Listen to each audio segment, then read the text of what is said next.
Yung bike natin. Naku!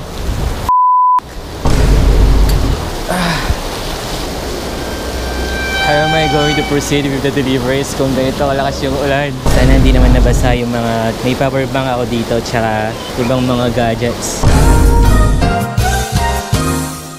Hello mga rider, welcome back to my channel, Rough Rider po. For today's video, samahan niyo ako sa aking sideline dito sa Singapore. I do food delivery here and I do vlog. I'm sharing real stories from the road and local eats. So tara, let's go! Nice! For today's session, mag-start tayo ng 1 PM. Time check tayo, it's already 12:54. Matatapos yung session natin hanggang 4 PM. Sa mga di nakakalam, ang gamit kong delivery app ay Foodpanda. May mga ibang delivery app din dito. May GrabFood, Deliveroo, and Foodpanda. The reason why I use Foodpanda kasi user-friendly siya. At the same time, makakapili ka din ng oras at ng location kung saan mo gustong mag-deliver. Maganda rin yung GrabFood kasi meron siyang feature na pwede kang mag-start anytime. Pero unlike sa Foodpanda, wala siyang location na mapipili. Ang disadvantage niya lang, meron kasing tendency na kapag nag-deliver ka sa GrabFood, palayo ka ng palayo sa gusto mong location na pag-deliveran. Delivery-wise, I'm not sure kasi hindi ko pa siya na-try. Time check tayo, it's already 12:58 and we already got our first order. Right now, naka-on yung auto-accept natin. Every time na may order, hindi ko na siya kailangan pindutin at i-accept pa. Kasi pag sa Foodpanda, I do not have to worry sa delivery address and location na pag-pick up natin kasi within the area lang tayo. So, yung first pick up natin ay nandito lang sa mall na to. 1 PM is considered peak hour sa pag-food delivery. Siyempre, mas busy yung lunchtime pag 12 na dito. Back to back din yung mga orders, hindi ka mababakante. Let's find our designated parking space. Ang dami din nag-food delivery dito. Dito natin i-pick up yung pagkain. We have 2 orders to pick up here. Kailangan mo nang isulat yung number. 6542 and 6541, please. Yes. Thank you. Thank you very much. We just picked up our orders and the first location ay 3 minutes away lang. Napakalapit. Kasyang-kasya yan. Let's deliver this. Let's go. Should I cross? Parang hindi naman gumagalaw yung mga sasakyan sa harapan. First order, 3 minutes away. Napakadali. 179. Thank you. 179 is right here. So, kailangan lang natin hanapin yung elevator. Like I said before, yung mga address dito, napakadaling hanapin. You just have to check the signages at makikita mo na yung block number. Level 18. Nice. Iwanan na lang natin dito. Let's go. I just delivered our first order. Before natin i-deliver yung second order ay may natanggap akong bagong order. Same location din yung pick up, yung mall na pinuntahan natin kanina. Let's go back. Same pick up location at nandito lang siya, nasa Genki Sushi. Let's just hope na ready na yung pagkain. 7149. This one right here. Let's go. Invite natin. Hopefully magkasya siya. Napakaliit lang ng box natin. At kung makikita nyo, magkalapit lang yung delivery address ng 2 orders natin. Kaya binigay ng Foodpanda. Sana all. This building on my right is a train station. LRT station siya. Dito sa Singapore, napakadaling mag-commute. Makakarating ka kahit saan. Everywhere makakita ka ng mga bus stops, train stations. Kaya very accessible yung mga lugar dito kahit saan. Kung makikita nyo yung map ng Singapore ay red dot lang siya, napakaliit. Kung i-compare ko siya sa Pilipinas, parang mas malaki pa yung Manila. Let's wait for the green light. That guy just beat the red light. Guys, yung weather ngayon ay napakainit. We need to keep hydrating ourselves. Uminom tayo na palagi. And this is my favorite part, ang pataas uphill. I can feel the heat. Yung kilikili ko ang basa na. Let's find the elevator. Kasi yung mga ibang block dito, magkakahiwalay yung mga elevator. Per elevator, mga 2 unit na bahay lang siya. You have to make sure tama yung elevator na pipiliin natin. The number here is 582. 580 to 586. Tama yan, 582 tayo. Nice. 6541. So ito yan guys, 6541. So let's send this.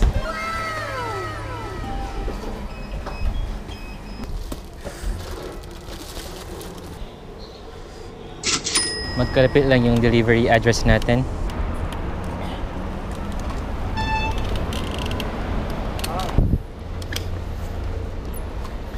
When it comes to condo, kailangan mag-register muna sa guardhouse para makapasok. Hello, Block 2, 0403. Okay, thank you. Thank you. When it comes to condo, sometimes they have to follow certain procedure. Hindi ka basta-basta makakapasok. Ginagawa nila, kinuha muna yung information mo before kanila papapasokin. Thank you. The doors open. Sabi lang natin dun. Oh, I hang it there. Thank you very much. Uy. So, back-to-back order tayo. Sana all. Ang next pickup natin ay nasa Burger King. 5 minutes away lang siya dito sa lugar na to. Let's go.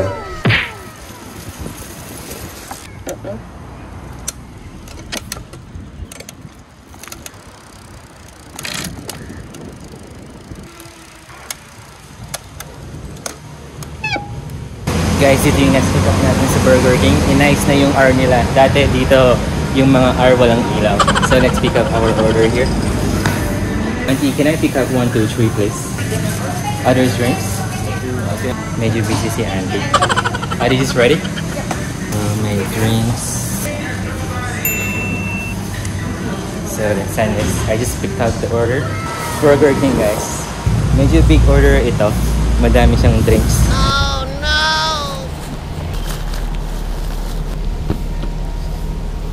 Distance niya ay very decent lang, 5 minutes away. 1.2 kilometers. Yan, malapit na tayo. We are 2 minutes away. Guys, this is 457. Pwede tayong pumasok dito.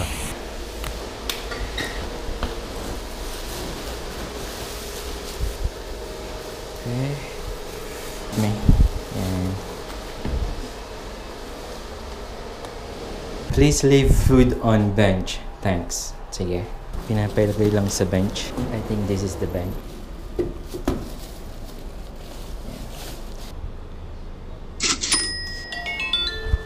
Next order ay Giant. If I'm not wrong, Giant is a supermarket mall. Yung pick up dito mga groceries items.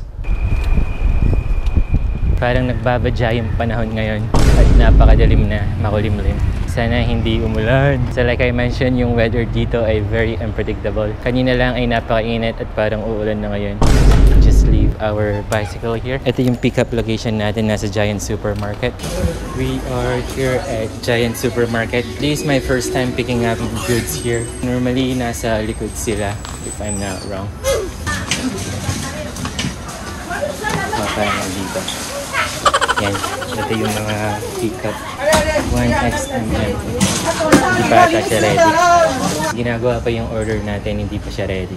Normally, when it comes to food deliveries, ay pagkain lang yung pinipick up. Minsan, meron din mga goods or grocery na pinipick up din. Habang naghihintay, magpalamig muna tayo dito. At tayo pinagpapawisan na. Naghanap din tayo ng may inom kasi naubos na yung tubig natin. Napakainit. Inom ako ng inom kanina. At parang uulan pa. Let's get Pocari's wet. Guys, umuulan na sa labas. Yung bike natin baka nabasa. Bayaran ko lang ito. Tapos i-check natin. Bilis!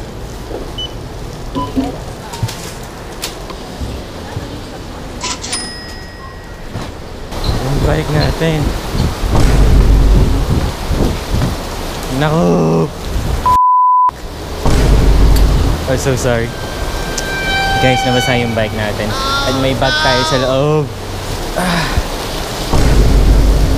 How am I going to proceed with the deliveries kung ganito kalakas yung ulan? Sana hindi naman nabasa yung mga... May power bank ako dito tsaka ibang mga gadgets. For now, let's get the order.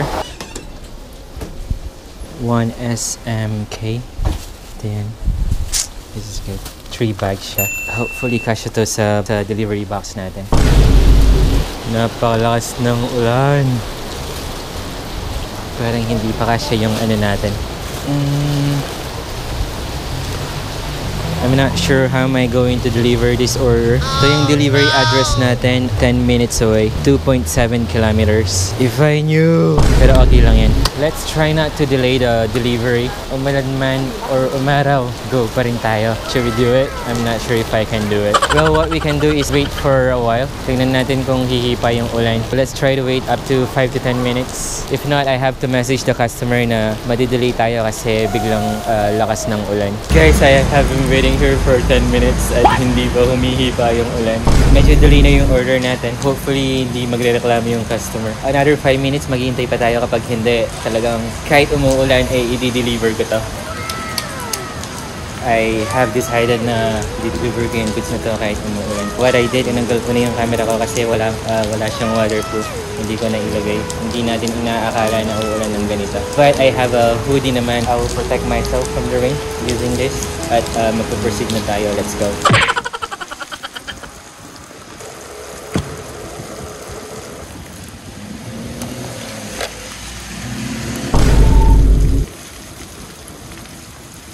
Continue for 2 kilometers.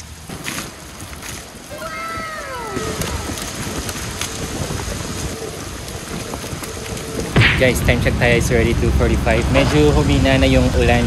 Buti na lang, meron bihilas dito na nag-shelter sa atin sa ulan. Kung makikita nyo, hindi tayo nababasa sa area na to. Time check, 2:45. I just checked, nakapag-deliver na tayo ng 4 na orders at ito na yung pang-5.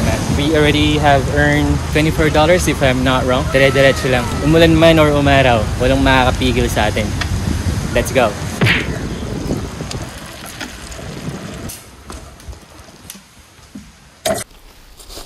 Nandito na tayo, guys. Basang-basa na yung medyas natin at sapatos. Oh no! Let's deliver this.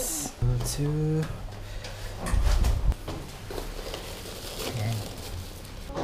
At hindi tayo na-delay. Hanggang ngayon ay umuulan pa and we just got our new order. Dire-diretso lang tayo. Hindi pa humihipa yung ulan at nababasa pa rin tayo. I'm trying to raise my camera right now. Nilagay ko siya kasi para makita nyo kung ano yung dinadaanan ko. Siguro hindi naman siya masisira. Yung next pickup natin ay nasa kabila lang. Wait lang. 2 minutes away. Basang-basa na yung medyas natin. Yung sapatos natin is soaking wet. Time check tayo is 4 minutes to 3. Yung session natin ay hanggang 4 p.m. So another 1 hour. Siguro tansya ko makakatalo pa tayo or 3 to 4 ganyan. Diretsohin na natin. No. Camera in operation. Hi, pick up please. It's 715. Thank you very much. Thank you. Ito na yung pagkain. Let's just confirm the order at malalaman natin kung saan yung delivery address. Delivery address is 10 minutes away, 2.6 kilometer. Medyo may pagkalayo siya. Binibigyan ako ng malalayo ng Foodpanda ngayon habang umuulan pa. Pero syempre okay lang yan. Mga delivery rider out there na nagde-deliver kapag umuulan, I want you guys to ride safe kasi pag ganyan, basa yung daan at dumudulas yung dinadaanan. Ride safe palagi. Let's go!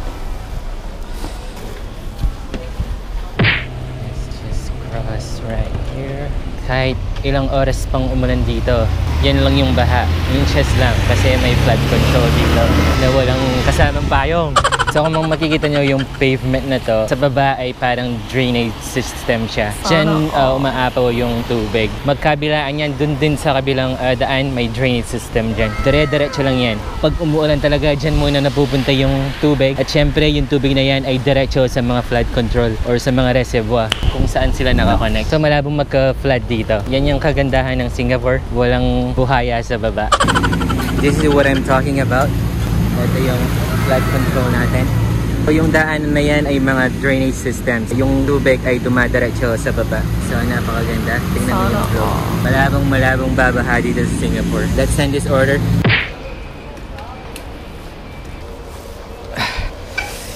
Basang-basa yung puwet natin kasi basa yung upuan. So, let's go.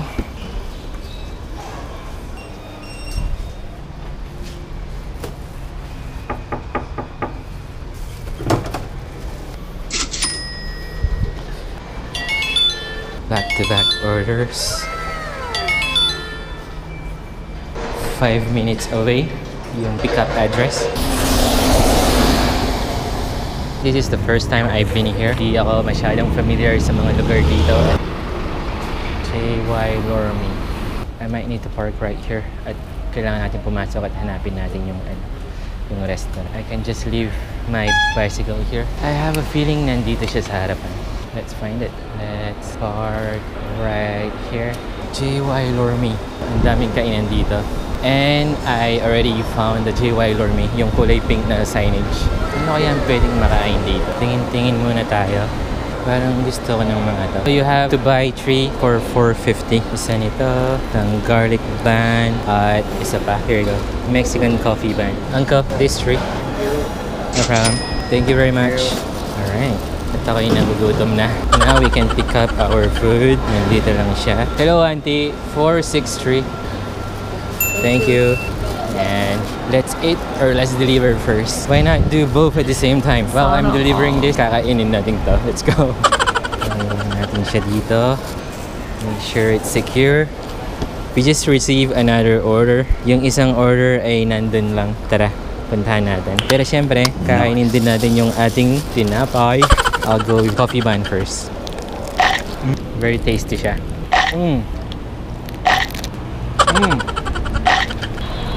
Ito yung next pickup natin sa Luckin Coffee. Oh, it's actually 905. The small one. Oh, the small one? Okay, thanks.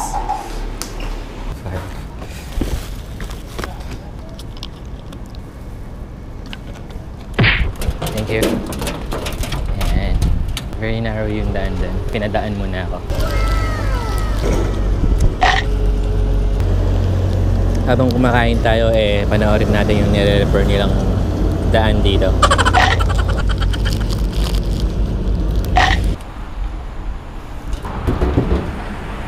Right here. There you go. 412. 463. 463. This is it.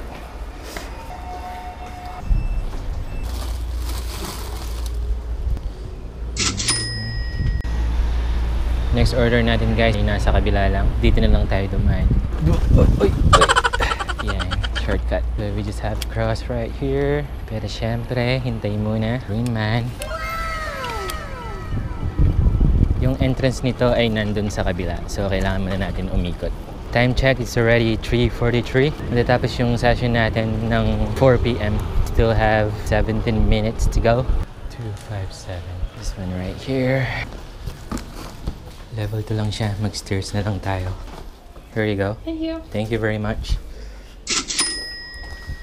Meron tayong bagong order but yung next order natin, ito yung pickup location at ito yung delivery address. As you can see, kasi dito yung nandito banda kung saan ako nakatira and nandito tayo ngayon. Kung ito yung last order natin ay napakalayo sa bahay. Pickup, delivery, tapos ito yung bahay natin. I'll try to cancel this order at kung maaari ay sana bigyan tayo ng delivery na malapit sa bahay para hindi na tayo masyadong lumayo. I might need to redispatch this order. Redispatch. For the meantime, kapag nag-redispatch ka ng order ay ipuput on hold ka ng app. Ibig sabihin nakapause yung session mo kasi redispatch ka. So normally it's 5 to 10 minutes lang yun. For the meantime, habang nakapause yung session natin, lumapit tayo sa malapit sa bahay. Guys, we just got our last order na siguro to. As you can see, mas malapit yung delivery address sa bahay namin. Luckily, I redispatched the order that I had kanina. Kung hindi, mas lalayo pa tayo sa bahay pagkatapos ng session natin. It was a smart move for me. If not, kung nag-proceed tayo dun sa order kanina, siguro aabot ng mga 7 kilometers away from our home address. Marami tayong oras na masasave. Let's pick this up. I believe this will be our last order. At napakaganda na ng panahon ngayon. Hindi na umuulan at hindi na rin masyadong mainit. Incoming car. You have to be very careful. This is our pickup location. 5213. Ito yung delivery address natin. Pagkatapos nito, nandito lang yung bahay namin. Yan, saktong-sakto.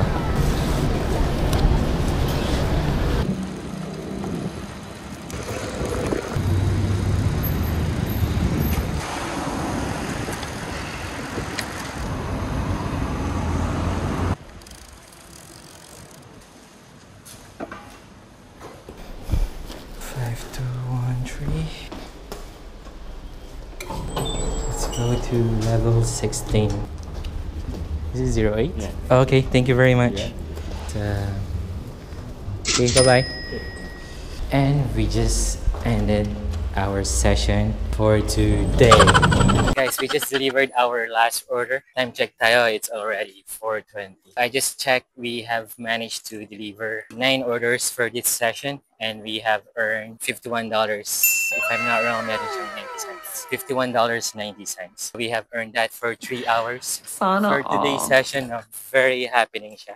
Kanina nag-start ako ay mainit na mainit. Tapos very unpredictable yung weather today. Halfway through, biglang umulan ng napakalakas. You might not see it right now, pero basang-basa yung medyas natin at sapatos natin. Kasi we have decided to deliver yung order kanina kahit umuulan pa. So this is actually a waterproof jacket. So, sa bandang taas, hindi tayo masyadong nabasa. Pero parang basang-basa lang tayo sa pawis. So today, it was fun. Madami tayong lugar na first time lang na nakarating tayo. I was also gonna talk about the order that I have redispatched or canceled. Parang tama lang yung ginawa natin kanina na yung order na nakuha ko kanina na parang lumalayo sa address natin sa bahay ay nire-dispatch natin or kinancel natin. Kung hindi ay nasa malayo pa rin akong lugar. So right now, I'm just kilometers away sa bahay. 5 to 7 minutes, makakauwi na ako. Saktong-sakto lang sa delivery address natin kanina. So dito na matatapos yung session natin. Tamang good vibes lang. And thank you for always supporting me. For those who have not subscribed to my channel yet, please do so. Siyempre, para magtuloy-tuloy lang tayo. So ulitin, Rough Rider po. Ride safe. Let's go!